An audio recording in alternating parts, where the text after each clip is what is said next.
Hello everybody. So today we're gonna talk about arms and legs. I hope it's not gonna be a long video. And in the first video, I was talking about human trunk. That's the part one. This is the part two. If you aren't subscribed on my channel, just subscribe, put a like, and let's go dive in. And we're gonna talk about the arms. So that's how your arm look from the front. This is how it look from the back. Okay, this is your tricep, that's your biceps, that's how it look.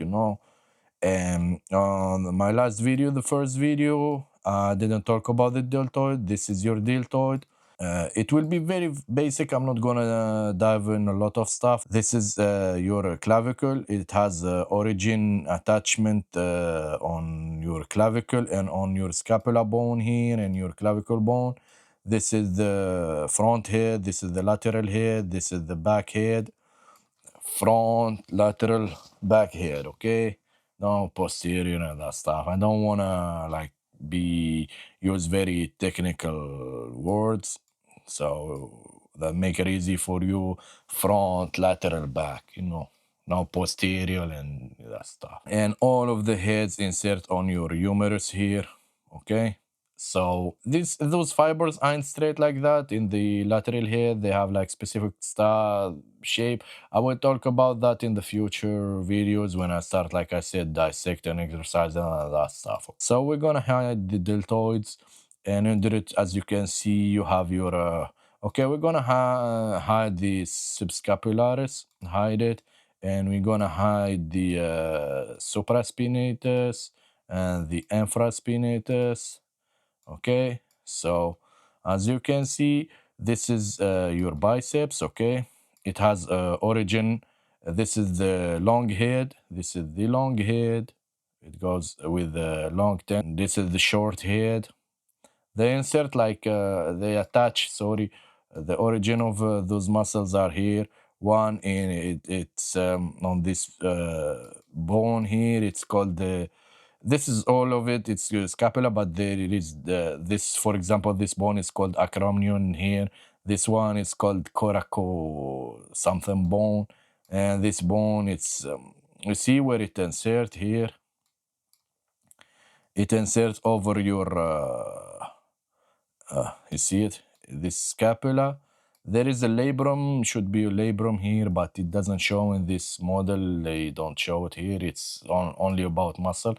There is bursas here and that stuff, but we'll talk about the bursa and the labrum and that stuff later. And they are very, very, very, very important tissues in your human body. And they have like, their pathologies and they have problems, especially if you don't know what you are doing.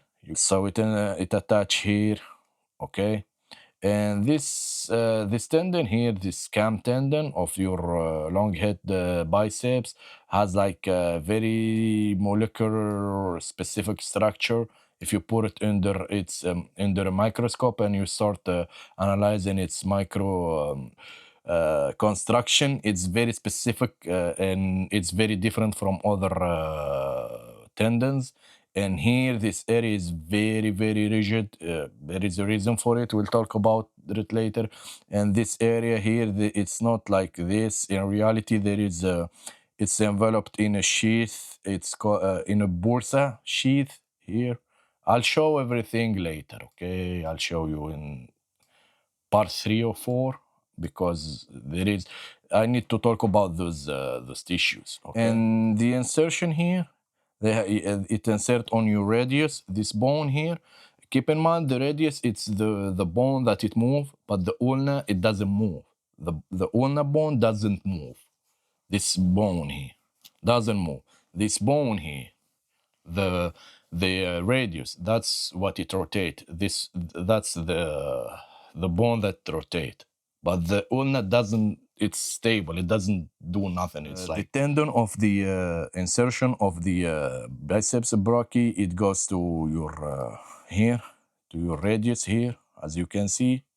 It's different from person to person. I'll talk about that in morphology later and that stuff in comparison. And because some people they have long radius and ulna, some people have a short, some people have short humerus and long humerus. Sometimes you can have like a long humerus and short radius, and vice versa. Okay, so it impacts the way how you should work out your arms to prevent pathologies. I will talk.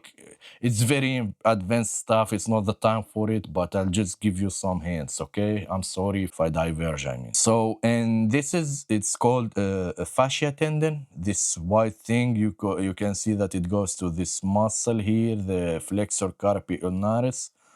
This is a fascia tendon, and look, my your biceps, right? It insert here with the tendon on your radius, right? So when you do this, it goes like this. It when your muscle contract, it pulls it. It pulls that tendon and it move your bone, okay? And the other bone, fascia tendon that I showed you here, in this area, this one, this white stuff here, it goes like this, right? It's here, the fascia tendon, right? So when your biceps flex, contract like this, as you can see it contracting, right? You see it contracting, look, to rotate your radius. That's when it contract, it pulls on this tendon here and it move your radius back. You see, turn your radius in the opposite direction to turn it like this, from here to here. So this is your biceps, okay? So we're gonna hide it, and you have a muscle here. It's called coracobrachialis, and it has an origin here, and it attach on your humerus here, as you can see. And this muscle, it jump this the shoulder joint, and when you move your arm like this muscle contract, okay? So we're gonna hide it too, the coracobrachialis. It attach on your humerus, the origin of it, and then it insert on your ulna. It doesn't insert on the radius, it's on your ulna. So it doesn't have anything to do with turning your arm, your forearm like this, okay? It doesn't play a role on that. Anything attaching on the radius play a role on moving the forearm, this turning your forearm, okay? Turn it like this. Any muscle that it doesn't have any insertion or your radius, it doesn't play a role on turning it. If your muscle, any muscle inserting on the ulna, it means it can't turn your arm like this, okay? So any muscle attaching on the radius has the potential to turn your forearm. Just I want to explain that, that's all. So to work out properly your brachialis, you need to put your arm over your head like this, okay? So that way you can work properly with the cable. There is specific machines that they have like high pads like this, and you work on your brachialis like this, one arm, or you put it on the cable, you put your arm like this over your head, and it's good to touch it so you have mind muscle with it, mind muscle connection with it, and you work it like this, you know, like that. So some people have one nerve innervating this muscle, some people have two, some people have three nerves. That's why they have big brachialis and powerful brachialis. It depends on how much innervation it goes to this muscle. Like I said, there is a percentage. I'm not gonna say it now, but I will talk about it later. It depends if you are in the 5% or 25%. You know, I will talk about that later.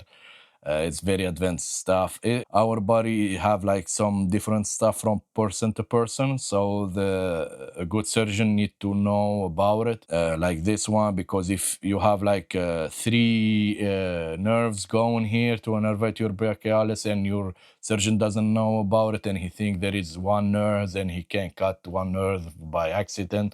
So that's why it's called surgeon headache. So the surgeon know about those stuff, and they study it, and a lot of people, they don't know about that. That's why you have like specific muscle, they are very strong and that stuff. It depends on the innervation and the motor neurons and that stuff. Like I said, your nervous system, it plays a huge role. It's very big role on the muscle contraction and how your muscle hypertrophy and that stuff. There is other factors in it. I will talk about them later. Okay, so we're gonna have the brachialis. This is your your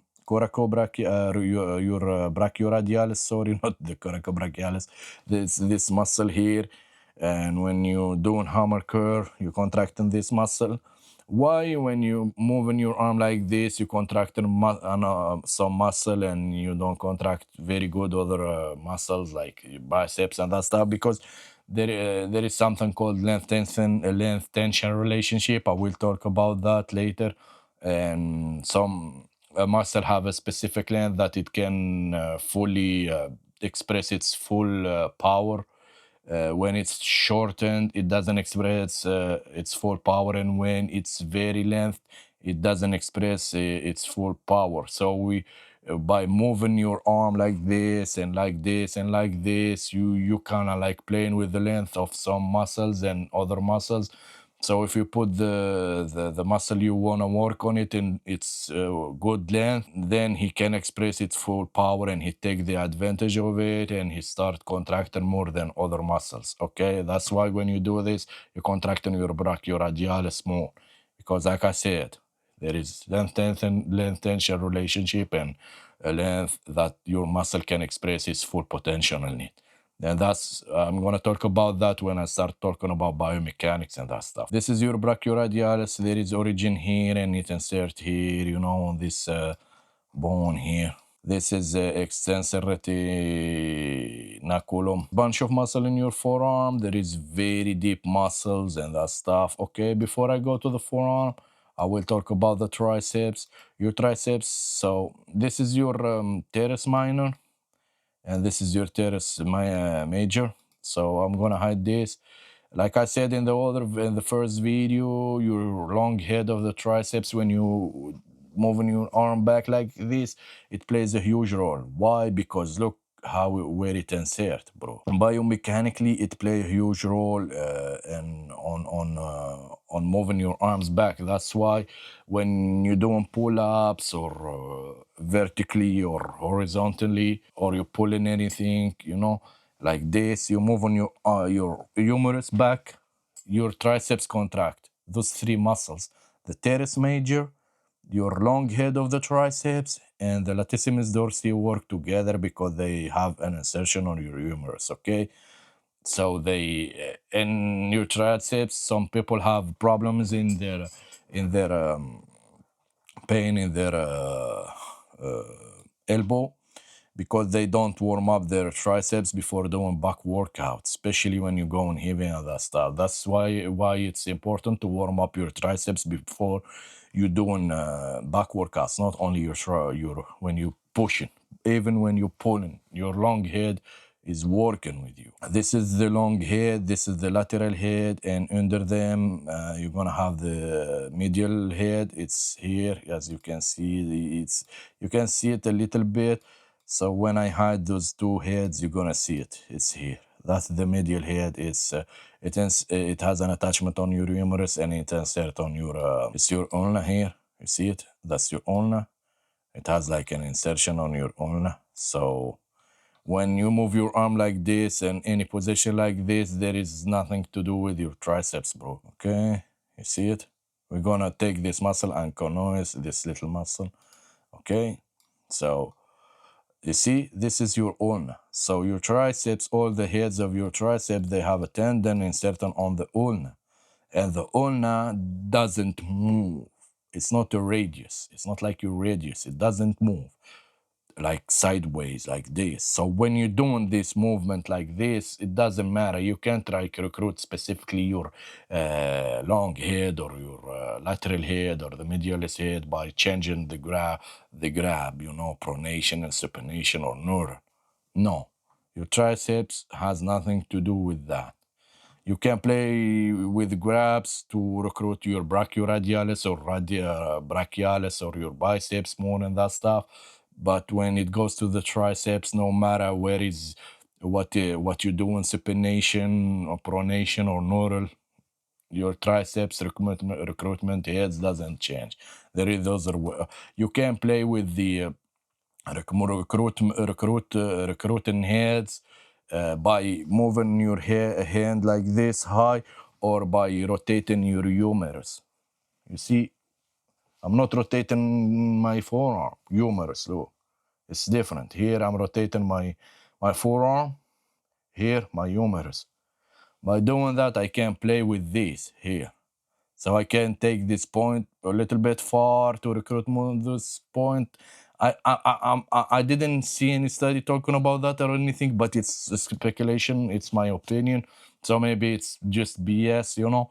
But sometime when I do like this, I rotate my humerus to the outside and I contract. I can feel my lateral head. Maybe it's in my head or it's just placebo. I don't know. But anatomically or biomechanically, it has a base on what I'm saying. You see what I mean? Because when you rotate in your humerus like that, you're playing with the tendon, and here I'm lengthening the long head tendon, and I'm shortening the lateral head tendon from its origin, and I can contract it. I don't know, but I think it is. I think maybe it's just completely something in my head, or it's BS I'm saying. So then we're gonna go to the forearm. So that's your brachioradialis. We're gonna hide this. This is your there is bunch of muscles, bro, here, and there is muscles. It's very deep muscles and that stuff. And the area here, I don't memorize the muscles, the insertion and the attachment of them. It's a lot of muscles, and I didn't like study them very deep. I know some pathologies that it's caused by those muscles here, like tennis elbow and golfer elbow and that stuff. It's a lot of them, and I have a small brain to memorize those. So as you can see, this is what I only know, that there is muscle that do flex, extensors muscles, and what you call them, extensor and flexor muscle and extensor muscle, but that's all I memorize. But like I said, there is a bunch of muscles here in this area and under this the brachioradialis, and between we're gonna hide the flexor carpi. Okay, look, extensor. This one it's a deep muscle, supinator. This one is extensor carpi radialis. Look here, look at this. Superficialis flexor digitorum. Look, palmaris. Look at those muscles. It's a lot of muscles. Look, are very deep muscles. Look, you see? Look here.